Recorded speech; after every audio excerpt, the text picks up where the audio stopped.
you can see it comes in an anti-static bag to stop it getting damaged on transport. Okay. It's just a small network card.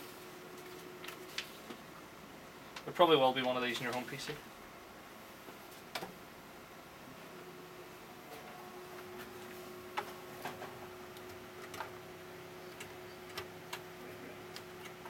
And whenever you're installing it, is there anything you need to do or practice or just careful? Make sure you seat it correctly in the slot. Yep. That's a big common mistake, because if it's sitting half in or if it's sitting not in right, it can damage the card and the motherboard itself.